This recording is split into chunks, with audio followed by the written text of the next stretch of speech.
సంధ్యా theatre తొక్కిసలాట ఘటనలో Allu Arjun bail petition పై నేడు నాంపల్లి కోర్టులో విచారణ జరగనుంది. ఈ కేసులో ఇవాళ చిక్కడపల్లి పోలీసులు కౌంటర్ దాఖలు చేయనున్నారు. కౌంటర్ పై అల్లు అర్జున్ తరపున న్యాయవాది నిరంజన్ రెడ్డి వాదనలు వినిపించనున్నారు. పూర్తి అప్డేట్స్ మా ప్రతినిధి ప్రవీణ్ అందిస్తారు.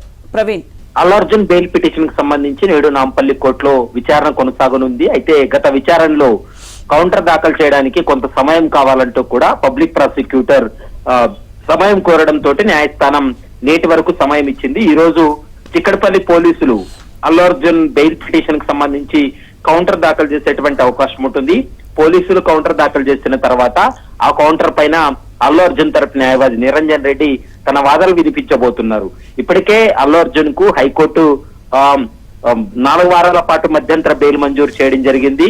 ఈ నెల అంటే వచ్చే నెల 10వ తారీఖు వరకు కూడా మధ్యంతర బెయిల్ పైన అల్లు అర్జున్ బయట ఉండేటువంటి అవకాశం ఉంటుంది. ఈలోగా రెగ్యులర్ బెయిల్ వస్తే మాత్రమే అల్లు అర్జున్ కు ఊరట లభిస్తుంది. ఒకవేళ రెగ్యులర్ బెయిల్ రాకపోతే మాత్రం ఖచ్చితంగా న్యాయస్థానం ముందు సరెండర్ అయి మరి రిమాండ్ కి వెళ్లాల్సినటువంటి పరిస్థితి ఏర్పడుతుంది. కాబట్టి ప్రస్తుతం అయితే నాంపల్లి కోర్టులో రెగ్యులర్ బెయిల్ పిటిషన్ కూడా మూవ్ చేసినటువంటి పరిస్థితి ఉంది. ఈ రోజు కౌంటర్ దాఖలు చేసిన తర్వాత కౌంటర్ పైన ఇరు వాదనలు విన్న తర్వాత కోర్టు ఎలాంటి నిర్ణయం తీసుకోబోతుంది, అల్లు అర్జున్ కు బెయిల్ మంజూరు చేస్తుందా లేకుంటే బెయిల్ పిటిషన్ ను రద్దు చేస్తుందా అనేది మాత్రం చూడాలి.